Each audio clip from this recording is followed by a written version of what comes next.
죽어도 시원치 않을 년들이구나. 새벽 5시 최미애는 부엌에서 홀로 중얼거렸습니다. 25년째 반복되는 아침 풍경이죠.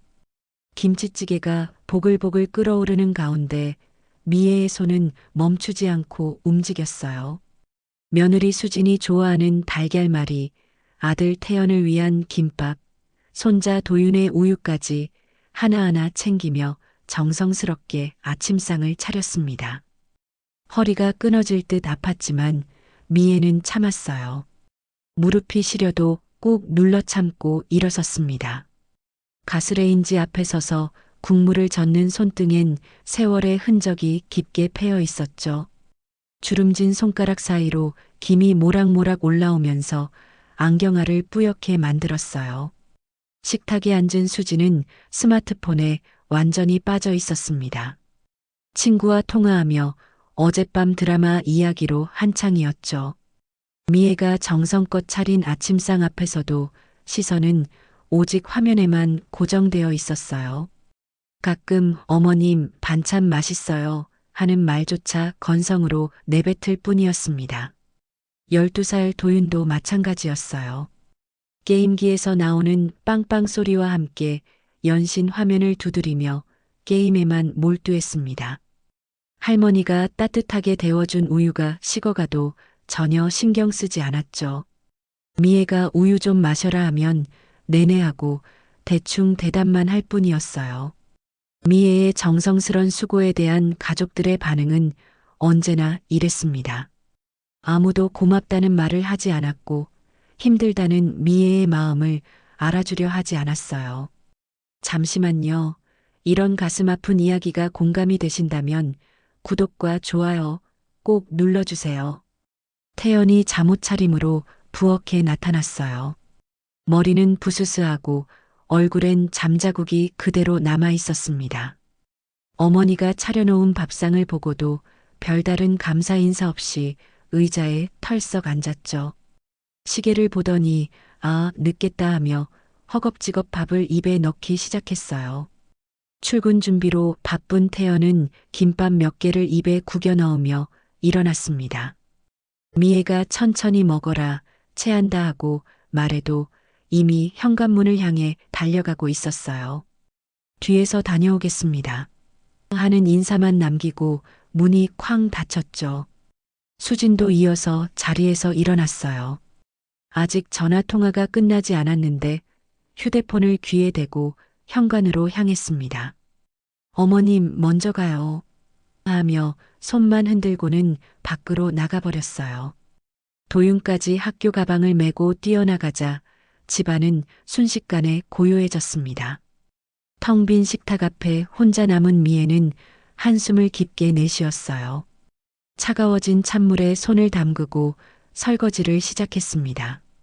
고무 장갑도 없이 그릇을 닦는 손가락 끝이 빨갛게 얼어갔죠. 거실엔 수진이 벗어놓은 옷가지들이 소파 위에 널브러져 있었고 도윤의 책가방 속 준비물들이 바닥에 흩어져 있었어요. 오후가 되어 도윤이 학교에서 돌아오면 미애의 분주함은 다시 시작됐습니다. 배고프다며 보채는 도윤을 위해 라면을 끓여주고 과자와 우유까지 꺼내주었죠. 도윤은 할머니가 준 간식을 받아들고는 고마워요. 할머니 한마디도 없이 바로 방으로 들어가 게임기를 켰어요. 숙제를 도와주려고 도윤의 방에 들어가도 상황은 마찬가지였습니다. 미애가 수학 문제를 설명해도 도윤의 눈은 게임 화면에서 떠나지 않았죠. 할머니, 나중에요 하며 건성으로 대답할 뿐이었어요. 그래도 미애는 포기하지 않고 끝까지 도윤 곁에 앉아 숙제를 함께 해주었습니다. 저녁 시간이 다가오면 미애의 진짜 전쟁이 시작됐어요. 빨래를 걷어와 개키고 걸레로 바닥을 닦고 저녁 준비까지 해야 했습니다.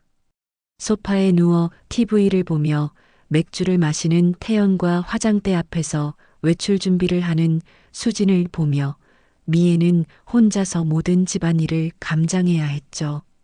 특히 명절이 되면 미애의 고생은 배가 됐습니다. 전 부치고 나물 무치고 국 끓이는 일이 산더미처럼 쌓여 있었어요. 수지는 옆에서 파 썰기 정도만 도와줄 뿐 힘든 일은 모두 미애 혼자서 해내야 했습니다.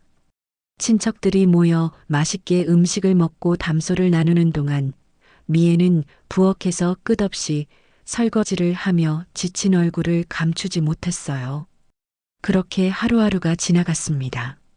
미애의 헌신과 희생은 공기처럼 당연한 것으로 여겨졌죠. 고생했다는 말 한마디, 고맙다는 인사 한 번 없이 말이에요. 미애의 마음 깊은 곳에는 서운함과 외로움이 조금씩 쌓여가고 있었습니다. 석 달 뒤 혹독한 겨울날, 미애는 심한 몸살로 끙끙 앓아누웠습니다. 온몸이 쑤시고 열이 40도까지 올라갔는데 가족들의 반응은 너무나 차가웠어요. 태연은 약국에서 사온 해열제를 침대맡 탁자에 툭 던져 놓았습니다. 약 드시고 푹 쉬세요 하는 말도 건성으로 하더니 곧바로 출근 준비를 시작했어요. 어머니가 아픈 것보다는 자신의 회사 일정이 훨씬 중요해 보였습니다. 구두끈을 매며 점심때 전화드릴게요 하고는 서둘러 집을 나갔죠. 수진의 반응은 더욱 냉혹했어요. 평소처럼 아침 식사가 준비되지 않자 안방 문을 거칠게 두드렸습니다. 어머님, 밥은요? 도윤이 학교 가야 하는데. 미애가 신음소리를 내며 아파하고 있다는 걸 뻔히 알면서도 집안일이 멈춘 것에만 짜증을 냈어요. 결국 편의점에서 삼각김밥과 우유를 사다가 도윤에게 먹이고는 정말 곤란하네 하며 혀를 찼습니다. 일주일이 지나도 몸살이 좀처럼 나아지지 않았어요. 미애는 결국 혼자서 동네 병원을 찾아가야 했습니다. 비틀거리며 버스 정류장까지 걸어가는 것조차 힘들었지만 누구 하나 함께 가자고 하는 사람이 없었죠. 버스 안에서 어지러워 토할 뻔했지만 꾹 참고 견뎠어요. 병원 진료실에서 혼자 앉아 있는 미애의 모습은 무척 쓸쓸해 보였습니다. 의사가 혈압계를 팔에 감으며 걱정스러운 표정을 지었어요. 혈압이 상당히 높다며 정밀 검사를 받아보라고 했죠. 간호사가 보호자분께 연락드릴까요? 하고 물어오자 미애는 괜찮다며 손을 저었습니다. 가족들한테 연락하면 또 짐이 될 것 같았거든요. 검사 결과를 듣는 미애의 얼굴엔 깊은 걱정이 드리워졌어요. 고혈압과 당뇨 전 단계라는 진단을 받았습니다. 의사는 약을 꾸준히 복용하고 식단 관리를 철저히 해야 한다고 당부했어요. 처방전을 받아들고 약국으로 향하는 미애의 발걸음은 무겁기만 했습니다. 한 달이 더 지나면서 허리 통증이 점점 심해졌어요. 오래 서 있기도 힘들고 김치통 같은 무거운 것을 들 때마다 찌릿한 전기가 척추를 타고 올라왔습니다. 밤에 잠을 자려고 누워도 허리가 아파서 뒤척이기만 했죠. 그래도 가족들은 미애의 고통을 전혀 알아차리지 못했어요. 미애는 더 이상 참을 수 없어서 큰 병원에서 정밀 검사를 받기로 결심했습니다. MRI 촬영을 위해 좁은 기계 속에 들어가는 것도 무서웠지만 혼자서 모든 걸 감당해야 한다는 현실이 더 두려웠어요. 검사 결과는 척추관 협착증이었습니다. 의사는 수술이 필요하다며 입원을 권했어요. 수술 당일 미애는 혼자서 병원에 왔습니다. 수술복으로 갈아입고 수술대에 오르는 순간까지도 가족 중 누구도 옆에 있어주지 않았어요. 마취에서 깨어난 후 병실에서 홀로 천장을 바라보는 미애의 모습은 말할 수 없이 외로웠습니다. 옆 병상의 환자들은 가족들이 찾아와 과일도 깎아주고 간병도 해주며 웃음소리가 끊이지 않았어요. 하지만 미애의 병상 주변은 적막만이 흘렀습니다. 수술했다고 연락했는데도 태연도, 수진도, 도윤도 병문안을 오지 않았죠. 창밖을 바라보며 미애는 깊은 한숨을 내쉬었어요. 수술 후 아픈 몸을 이끌고 혼자서 화장실도 가야 했고 물리치료도 혼자 받아야 했습니다. 간호사들이 안쓰러워하며 도움을 주었지만 가족의 빈자리는 채울 수 없었죠. 일주일 후 퇴원해서 집으로 돌아온 미애는 우연히 충격적인 사실을 발견하게 됩니다. 퇴원방을 청소하던 중 서랍 깊숙한 곳에서 희망요양원 상담 예약서를 발견한 것이에요. 거기엔 입소 비용까지 자세히 적혀 있는 메모가 함께 있었습니다. 미애는 그 종이를 보는 순간 온몸에 힘이 빠져 주저앉고 말았어요. 아들 내외가 자신을 요양원에 보낼 계획을 구체적으로 세우고 있었던 거죠. 25년간의 헌신과 희생이 무색하게 이제는 완전히 짐이 되어버린 존재였습니다. 그날 밤 미애는 잠을 이루지 못했어요. 천장을 바라보며 흘러가는 시간 속에서 자신의 인생이 얼마나 외롭고 쓸쓸했는지 뼈저리게 깨달았습니다. 요양원 상담 예약서를 발견한 후 일주일 뒤 미애에게 더 큰 충격이 기다리고 있었어요. 수진이 갑자기 환한 미소를 지으며 다가왔습니다. 어머님, 우리 가족끼리 속초로 여행 가려고 하는데 어머님은 집에서 푹 쉬세요. 몸도 안 좋으시니까 무리하지 마시고요. 2박 3일 여행을 간다며 들뜬 목소리로 말했어요. 평소 미애에게 냉담하던 수진이 갑자기 보이는 배려가 오히려 의심스러웠습니다. 미애는 직감적으로 알 수 있었어요. 이 여행이 단순한 가족 나들이가 아니라는 것을 말이죠.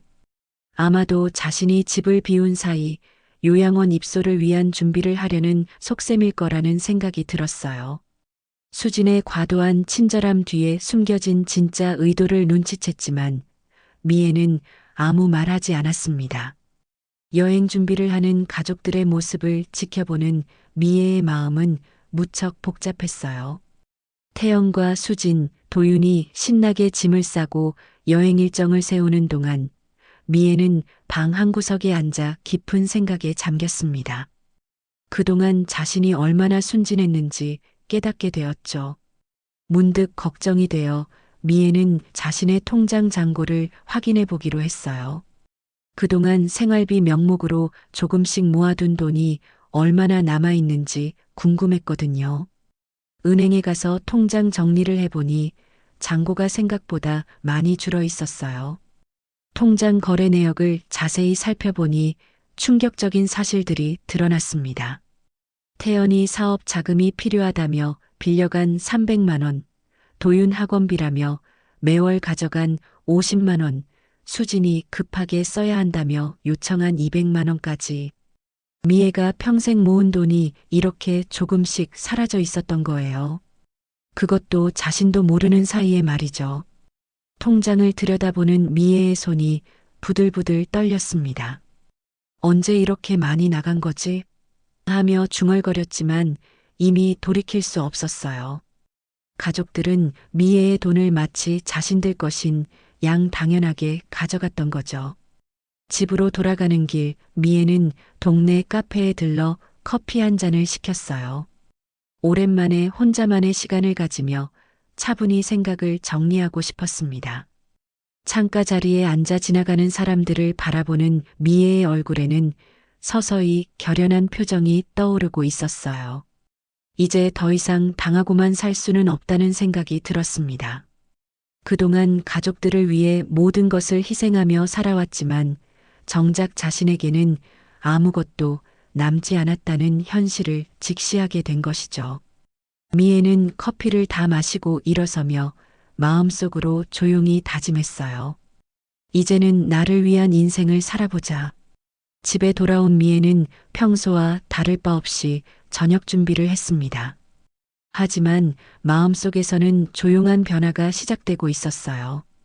더 이상 희생양으로 살지 않겠다는 의지가 점점 강해지고 있었거든요. 김치찌개를 끓이며 국자를 저으면서도 미래에 대한 새로운 계획들이 머릿속을 스쳐 지나갔습니다. 그날 밤 미애는 오랜만에 깊은 잠에 들었어요. 오히려 마음을 확실히 정하고 나니 속이 시원해진 기분이었습니다. 꿈속에서도 미애는 자유롭게 바다를 바라보며 홀로 산책하는 자신의 모습을 보았어요. 다음 날 아침, 미애는 여느 때와 다름없이 아침 준비를 했습니다. 하지만 가족들을 바라보는 시선에는 미묘한 변화가 있었어요. 더 이상 무조건적인 사랑과 희생이 아닌 차갑게 현실을 바라보는 눈빛이었죠. 수진이 어머님, 우리 내일 아침 일찍 출발할게요. 집 잘 지켜주세요 하며 웃으며 말할 때 미애는 조용히 고개만 끄덕였어요. 하지만 속으로는 전혀 다른 준비를 하고 있다는 걸 아무도 몰랐습니다. 미애만의 계획이 조용히 시작되고 있었던 거죠. 가족들이 속초 여행을 떠난 사흘 동안 미애는 인생에서 가장 중요한 결정을 내렸습니다. 첫째 날 오전 미애는 떨리는 손으로 부동산 중개업소에 전화를 걸었어요. 집을 팔고 싶습니다. 평생 살아온 이 집을 매매하고 싶다는 의사를 분명히 전했죠. 부동산 중개인은 깜짝 놀라며 가족분들과 상의해 보셨나요? 하고 물어봤지만 미애는 단호하게 대답했습니다. 제 집이니까 제 맘입니다. 집은 미애의 명의였어요. 남편이 돌아가시면서 미애에게 남겨준 유일한 재산이었습니다. 그동안 가족들이 당연하게 여겼던 이 30평 아파트의 진짜 주인은 바로 미애였죠. 부동산업자는 현재 시세를 알려주며 계약 일정을 잡자고 했어요. 다행히 집값이 많이 올라서 충분한 돈이 나올 것 같았습니다. 부동산 상담을 마친 미애는 집으로 돌아와 본격적인 준비에 들어갔어요. 25년간 쌓인 추억의 물건들을 하나하나 들여다보며 정리를 시작했습니다. 오래된 앨범을 꺼내 사진들을 살펴보니 젊은 시절 남편과 함께 찍은 사진들이 나왔어요. 신혼 때 제주도 여행에서 찍은 사진, 태연을 처음 품에 안았을 때의 기념사진, 도윤이 돌잔치 때 찍은 가족사진까지 소중한 추억들이 담긴 물건들을 보며 미애는 잠시 눈물을 글썽였어요. 하지만 곧 마음을 다잡았습니다. 이제는 새로운 시작을 해야 할 때라고 생각하며 필요한 물건들만 골라내기 시작했죠. 둘째 날부터 미애는 더욱 바삐 움직였어요. 평생 모아온 옷가지들, 그릇들, 이불 같은 생활용품들을 분류하는 작업이 생각보다 빨리 진행됐습니다. 정말 필요한 것과 그렇지 않은 것을 구분하는 일이 이렇게 명확할 줄은 몰랐어요. 가족들 물건은 일절 건드리지 않았습니다. 태연의 정장들, 수진의 화장품들, 도윤의 학용품들은 그대로 두고 오직 자신의 것들만 정리했어요. 짐을 정리하면서 미애는 자신이 얼마나 소유한 게 적은지 깨달았습니다. 평생을 가족들을 위해 살다 보니 정작 자신만의 물건은 별로 없었거든요. 셋째 날 오후 미애는 스마트폰으로 새로운 거주지를 물색하기 시작했어요. 도윤이 알려준 부동산 앱을 내려받아 전국 각지의 집들을 살펴봤습니다. 서울에서 멀리 떨어진 조용한 곳, 바다가 보이는 지역에 특히 관심이 갔어요. 동해안 지역의 작은 주택들을 하나씩 살펴보니 마음에 드는 집들이 여러 곳 있었습니다.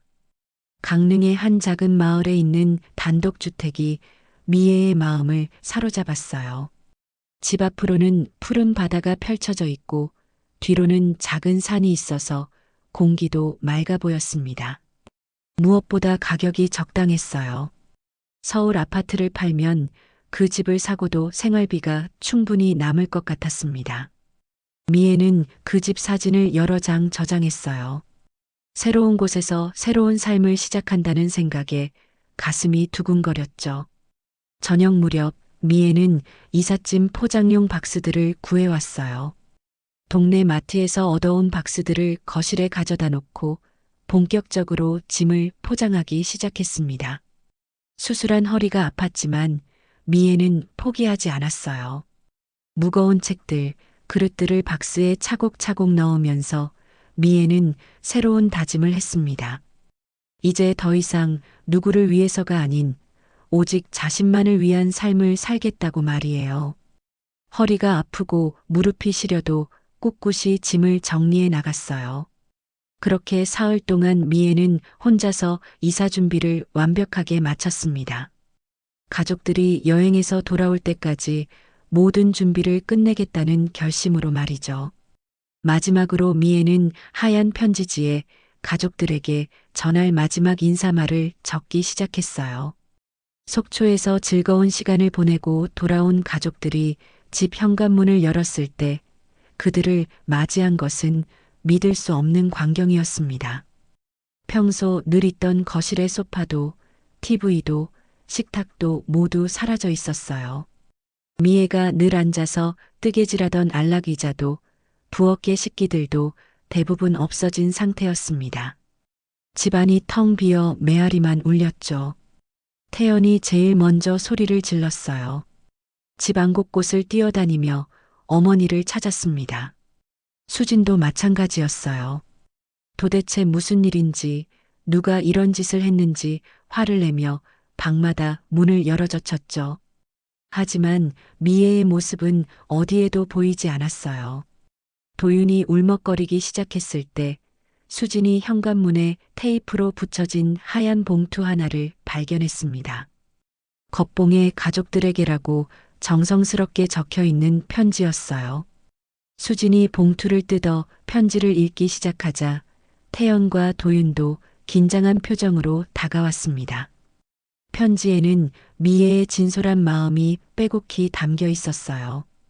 25년간 가족들을 위해 살아왔지만 이제는 자신도 자신의 인생을 살고 싶다는 내용이었습니다. 요양원 상담 예약서를 봤을 때 깨달았다고 했어요. 자신이 이제는 짐이 되었다는 걸 말이죠. 편지 속에는 그동안 미애가 속으로만 삼켰던 모든 아픔들이 고스란히 담겨 있었어요. 아플 때마다 혼자 감당해야 했던 외로움, 통장에서 사라진 돈들에 대한 서운함, 가족들의 무관심 속에서 느꼈던 절망감까지 더 이상 가족들의 희생양으로 살고 싶지 않다고 했습니다. 집은 이미 계약했고 새로운 곳에서 새로운 삶을 시작하겠다는 내용이었어요. 편지의 마지막 부분을 읽은 수진의 얼굴은 창백해졌어요. 태연도 마찬가지였습니다. 그들은 비로소 자신들이 얼마나 미애를 당연하게 여겨왔는지 깨닫게 되었죠. 태연이 급하게 미애에게 전화를 걸었습니다. 여러 번의 신호음 끝에 다행히 미애가 전화를 받았어요. 하지만 미애의 목소리는 평소와 달리 차분하고 단호했습니다. 태연이 다급하게 상황을 묻고 집으로 돌아와 달라고 애원했지만 미애는 차근차근 자신의 결정을 설명했어요. 집은 이미 매매 계약을 마쳤고 새로운 곳에서 새로운 삶을 시작하겠다는 의지를 분명히 밝혔습니다. 태연이 잘못했다며 용서를 구해도 미애의 마음은 변하지 않았어요. 이제는 각자의 삶을 살아가야 한다며 단호하게 말했습니다. 도윤이 전화기를 빼앗아 울먹거리며 할머니에게 보고 싶다고 말했어요. 미애의 목소리가 잠시 떨렸지만 곧 다시 단단해졌습니다. 할머니는 이제 새로운 곳에서 행복하게 살 거라고 도윤도 건강하게 잘 자라라고 말했어요. 그렇게 말하며 미애는 전화를 끊었습니다. 전화를 끊고 난 후 집안에는 무거운 침묵만 흘렸어요. 가족들은 비로소 미애 없는 삶이 어떤 것인지 실감하기 시작했습니다. 그날 저녁 수진이 처음으로 라면을 끓여서 가족들이 함께 먹어야 했어요. 평소 미애가 정성스럽게 차려주던 푸짐한 밥상과는 너무나 다른 모습이었죠. 라면 국물을 마시며 태연과 수진은 처음으로 미애의 소중함을 깨달았습니다. 도윤은 밥을 먹다가 자꾸 눈물을 흘렸어요. 할머니가 해주던 따뜻한 밥과 반찬들이 그리웠거든요. 게임보다 할머니가 더 소중했다는 걸 이제야 알았지만 이미 늦었습니다. 그날 밤 가족들은 각자 잠자리에 들었지만 아무도 잠을 이룰 수 없었어요. 미애라는 존재가 이 집에서 얼마나 큰 부분을 차지하고 있었는지 뼈저리게 느꼈죠. 하지만 이미 돌이킬 수 없었습니다. 미애는 자신만의 길을 선택했고 그 결정은 확고했거든요. 동해바다가 내려다 보이는 작은 마을, 강릉에 정착한 미애의 새로운 일상이 시작되었습니다. 아침에 눈을 뜨면 창밖으로 푸른 바다가 한눈에 들어왔어요. 파도 소리를 들으며 잠에서 깨어나는 기분은 서울에서의 분주한 아침과는 전혀 달랐습니다. 미애는 천천히 몸을 일으켜 창문을 활짝 열고 신선한 바닷바람을 깊이 들이마셨어요. 새로운 집은 작지만 미애 혼자 살기에는 충분했습니다. 무엇보다 모든 것이 자신의 취향대로 꾸며져 있어서 마음이 편안했어요. 아무도 간섭하지 않는 온전히 자신만의 공간이었습니다. 거실 한편에는 작은 책장을 놓고 읽고 싶었던 책들을 가득 채워 놓았어요. 아침 식사도 이제는 자신만을 위해 준비하면 됐습니다. 좋아하는 반찬 몇 가지와 따뜻한 밥 한 공기면 충분했어요. 누군가를 위해 서둘러 밥상을 차릴 필요도 없고 눈치 보며 급하게 먹을 필요도 없었습니다. 천천히 음식을 음미하며 먹는 여유로운 식사 시간은 미애에게 새로운 즐거움이 되었죠. 식사를 마치고 나면 미애는 오래전부터 하고 싶었던 취미 생활을 즐겼습니다. 젊은 시절 배우고 싶었던 뜨개질을 다시 시작했어요. 털실의 부드러운 감촉과 바늘이 움직이는 리듬감이 마음을 평온하게 만들어 주었습니다. 자신만을 위한 스카프와 모자를 뜨는 일이 이렇게 행복할 줄은 몰랐어요. 집 앞 작은 마당에는 화분들을 가득 놓고 꽃과 채소를 키우기 시작했습니다. 토마토, 상추, 깻잎 같은 채소들을 직접 길러서 먹는 재미도 쏠쏠했어요. 매일 아침 물을 주고 새싹이 자라는 모습을 지켜보는 일이 이렇게 기쁠 줄은 몰랐습니다. 자신이 기른 채소로 만든 샐러드의 맛은 그 어떤 음식보다 달콤했어요. 오후가 되면 미애는 바닷가로 산책을 나갔습니다. 넓은 해변을 따라 천천히 걸으며 파도 소리에 귀를 기울이는 시간은 무엇과도 바꿀 수 없는 소중한 시간이었어요. 바닷바람이 얼굴을 스치며 지나갈 때마다 미애는 진정한 자유로움을 만끽했습니다. 아무도 자신을 부르지 않는 고요함, 아무것도 신경 쓰지 않아도 되는 평온함이 얼마나 소중한지 새삼 깨닫게 되었어요.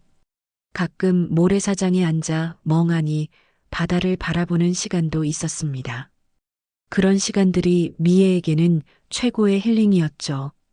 동네 경로당에서 만난 새로운 친구들도 미애에게는 큰 기쁨이었습니다. 비슷한 연배의 할머니, 할아버지들과 이야기를 나누며 웃는 시간이 늘어났어요. 서울에서는 항상 바빠서 이웃과 깊은 관계를 맺을 시간이 없었는데 이곳에서는 진짜 을 나눌 수 있었습니다. 특히 옆집에 사는 정할머니와는 금세 친해졌어요. 두 사람은 함께 시장을 보러 다니기도 하고 서로 집에서 만든 반찬을 나눠 먹기도 했습니다. 정할머니도 미애와 비슷한 경험을 가진 사람이었어요. 자식들을 위해 평생을 헌신했지만 나이가 들어서는 홀대받다가 결국 혼자 살기로 결심한 경우였죠. 두 사람은 서로의 아픔을 이해하며 위로를 주고받았어요. 과거의 서러움보다는 앞으로의 행복한 시간에 대해 이야기하는 일이 많아졌습니다. 함께 차를 마시며 나누는 대화는 미애에게 새로운 활력소가 되었어요. 주말에는 동네 할머니들과 함께 가까운 곳으로 당일 여행을 다녀오기도 했습니다. 주문진항에 회를 먹으러 가기도 하고 사천해변에 산책을 가기도 했어요. 미애는 이런 소소한 여행들이 얼마나 즐거운지 새삼 느꼈습니다. 그동안 가족들 뒷바라지에만 매달려 살면서 정작 자신을 위한 시간은 전혀 가져보지 못했었거든요. 이제야 진짜 자신만의 삶을 살고 있다는 실감이 났어요. 저녁이 되면 미애는 좋아하는 책을 읽으며 차 한 잔을 마셨습니다. 젊은 시절 읽고 싶었지만 시간이 없어 미뤄두었던 소설들을 하나씩 읽어나가는 재미도 쏠쏠했어요. 책 속 주인공들의 이야기에 몰입하며 보내는 저녁 시간은 미애에게 새로운 세상을 열어주었습니다.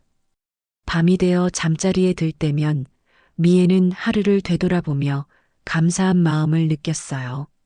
아무도 간섭하지 않는 조용한 밤, 내일 할 일을 스스로 정할 수 있는 자유로움이 얼마나 소중한지 깨닫곤 했습니다. 가끔 서울에서의 바쁘고 힘들었던 시간들이 생각나기도 했지만 이제는 그런 기억들마저도 담담하게 받아들일 수 있었어요. 오히려 그 시간들이 있었기에 지금의 평화로운 일상이 더욱 소중하게 느껴졌습니다.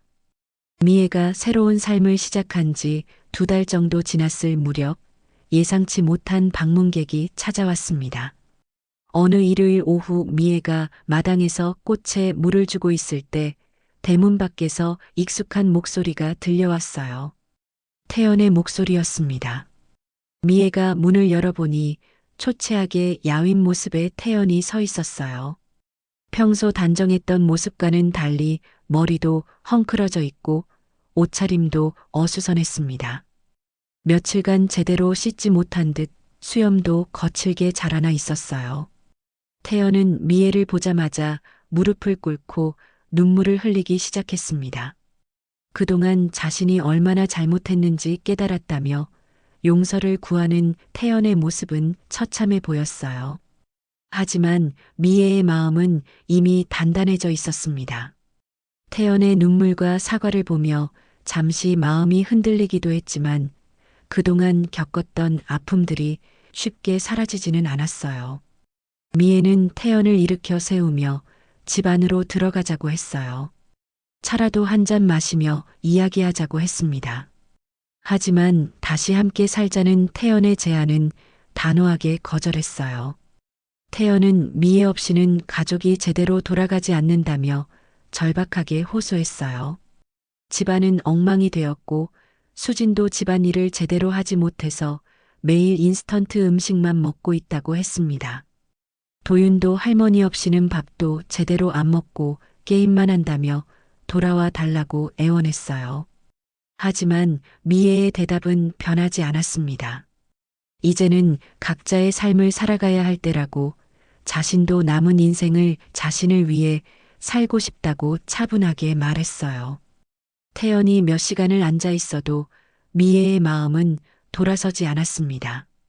그날 저녁 수진에게서 전화가 걸려왔어요. 수진도 울먹이는 목소리로 사과의 말을 전했습니다. 그동안 미애의 희생을 당연하게 여겼던 자신들이 잘못했다며 다시 기회를 달라고 간청했어요. 집안일을 직접 해보니 미애가 얼마나 힘들게 살았는지 알겠다고 했습니다. 하지만 미애는 수진에게도 같은 답변을 했어요. 이미 자신의 선택을 했고 그 선택에 만족하고 있다고 말하며 전화를 정중하게 끊었습니다. 한 달 후에는 도윤이 쓴 서툰 글씨의 편지가 택배로 도착했어요. 할머니가 보고 싶다는 내용과 함께 자신이 잘못했으니 돌아와 달라는 애절한 마음이 담겨 있었습니다. 앞으로는 게임도 적게 하고 할머니 말씀을 잘 듣겠다는 약속도 적혀 있었어요. 편지를 읽는 미애의 눈에도 눈물이 맺혔습니다. 손자에 대한 그리움과 사랑은 여전했거든요. 하지만 미애는 도윤에게 답장을 보냈어요. 할머니는 도윤을 여전히 사랑하지만 이제는 각자의 자리에서 행복하게 살아가자는 내용이었습니다. 그 후로도 태연은 몇 차례 더 미애를 찾아왔어요. 때로는 혼자, 때로는 수진과 함께 와서 용서를 구했습니다. 심지어 도윤까지 데려와서 할머니의 마음을 돌려보려 했어요. 도윤이 할머니 무릎에 안기며 보고 싶었다고 울 때 미애의 마음도 무너질 뻔했습니다. 하지만 미애의 의지는 흔들리지 않았어요. 가족에 대한 사랑은 여전히 마음속에 있었지만 더 이상 자신을 희생하며 살고 싶지 않다는 생각이 더 컸습니다. 그동안 자신만의 시간을 가져보니 얼마나 소중한지 깨달았거든요. 마지막으로 태연이 찾아왔을 때 미애는 분명하게 말했어요. 이제는 서로를 위해서라도 각자의 길을 가는 것이 맞다고, 자신은 이곳에서 행복하게 살고 있으니 더 이상 찾아오지 말라고 했습니다. 그날 미애의 집을 나서는 태연의 뒷모습은 무척 쓸쓸해 보였어요. 어깨가 축 늘어져 있고 발걸음도 무거웠습니다. 하지만 미애는 창가에서 그 모습을 지켜보며 마음을 다잡았어요. 이제는 정말 자신만을 위한 시간을 살아갈 차례라고 말이에요. 미애는 그날 밤 바닷가를 걸으며 마음을 정리했습니다. 가족에 대한 그리움은 있지만 이제는 자신의 행복도 소중하다는 걸 알았어요. 파도 소리를 들으며 걷는 자신의 모습이 예전보다 훨씬 자유로워 보였습니다. 새로운 삶을 시작한 지 1년이 흘렀습니다. 최미애는 이제 완전히 다른 사람이 되어 있었어요. 아침 햇살을 받으며 활짝 웃는 미애의 얼굴에는 더 이상 그림자를 찾아볼 수 없었습니다. 맑고 환한 미소만이 가득할 뿐이었어요. 거울 속 자신의 모습을 보며 미애는 놀라곤 했습니다. 이렇게 밝은 표정을 지을 수 있는 자신이 신기했거든요. 매일 아침 바닷가 산책으로 하루를 시작하는 미애의 발걸음은 가벼웠어요. 파도 소리를 들으며 깊게 숨을 들이마시면 온몸에 새로운 에너지가 충전되는 기분이었습니다. 해변을 걸으며 조개 껍데기를 줍기도 하고 갈매기들과 인사를 나누기도 했어요. 집으로 돌아와서는 정성스럽게 아침 식사를 준비했습니다. 자신이 좋아하는 음식들로만 차린 소박한 밥상이지만 그 어떤 산의 진미보다 맛있게 느껴졌어요. 마당에서 직접 딴 상추와 토마토로 만든 샐러드는 특히 달콤했습니다.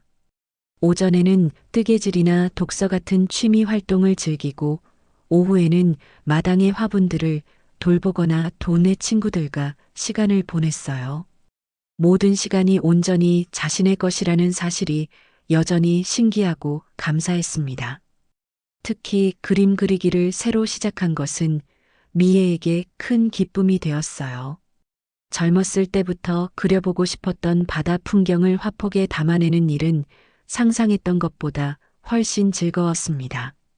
서툰 붓질이지만 자신만의 색깔로 그려내는 그림 속에는 평온함과 자유로움이 묻어났어요. 경로당에서 만난 친구들과의 관계도 더욱 돈독해졌습니다. 함께 요리를 해서 나눠 먹기도 하고 가까운 도시로 문화 공연을 보러 가기도 했어요. 이런 소소한 일상들이 미애에게는 더 없는 행복이었습니다. 계절이 바뀔 때마다 바닷가의 풍경도 함께 변했어요. 봄에는 벚꽃이 흩날리고 여름에는 푸른 파도가 시원하게 밀려왔습니다. 가을에는 단풍이 바다와 어우러져 장관을 이루고 겨울에는 하얀 눈이 해변을 덮어 신비로운 모습을 연출했어요. 미애는 이 모든 계절의 변화를 온몸으로 느끼며 살아갔습니다. 자연과 하나 되어 살아가는 기쁨을 만끽했어요. 때로는 바다 앞에서 요가를 하기도 하고 때로는 모래사장에서 조개 껍데기로 목걸이를 만들기도 했습니다. 가끔 서울에서의 생활이 떠오르기도 했지만 이제는 그저 지나간 일로 받아들일 수 있었어요. 오히려 그 시간들이 있었기에 지금의 소중함을 더욱 깊이 느낄 수 있다고 생각했습니다. 저녁 노을이 바다를 붉게 물들일 때 미애는 창가에 앉아 따뜻한 차 한 잔을 마시며 하루를 마무리했어요. 고요한 정막 속에서 자신과의 대화를 나누는 이 시간이 하루 중 가장 평화로운 순간이었습니다. 이제 미애는 누구의 엄마도 할머니도 아닌 온전한 자신, 미애로 살아가고 있었어요. 평생 다른 사람을 위해 희생하며 살았지만 마침내 자신을 위한 진정한 삶을 찾았습니다. 푸른 바다와 잔잔한 파도, 아름다운 꽃들이 피어나는 마당, 그리고 따뜻한 웃음이 가득한 일상. 이 모든 것이 미애의 새로운 세상이었어요. 어느 날 미애는 마을 축제에 참여했습니다. 지역 주민들과 함께 전통 떡을 만들고 민요를 부르며 즐거운 시간을 보냈어요. 그때 누군가 미애에게 물어봤습니다. 서울에서 온 이유가 뭐냐고 말이에요. 미애는 잠시 생각에 잠겼다가 환하게 웃으며 대답했어요. 자신을 찾기 위해서라고, 이제야 진짜 미애로 살고 있다고 말입니다. 그 말을 들은 사람들은 모두 고개를 끄덕이며 미소를 지었어요. 그날 밤 미애는 일기를 썼습니다. 오랜만에 펜을 들고 자신의 마음을 글로 표현해 보는 일이었어요. 오늘도 나는 나를 위해 살았다. 이렇게 행복할 수 있다는 게 신기하다라고 적었습니다. 이 이야기가 여러분 마음에 울림을 주었다면 구독과 좋아요로 응원해 주세요. 더 많은 감동적인 이야기로 찾아뵙겠습니다. 이제 미애는 매일 아침 거울 앞에서 자신에게 말합니다. 오늘도 나를 위한 하루를 살아보자고 말이에요. 바다가 보이는 창가에서 커피를 마시며 새로운 하루를 맞이하는 미애의 얼굴에는 진정한 평안이 깃들어 있었습니다. 그렇게 미애의 진짜 인생이 시작되었어요. 60이 넘어서야 찾은 자신만의 삶이었지만 그 어느 때보다 빛나고 아름다웠습니다. 미애는 이제 온전히 자신을 위해 살아가는 사람이 되었어요.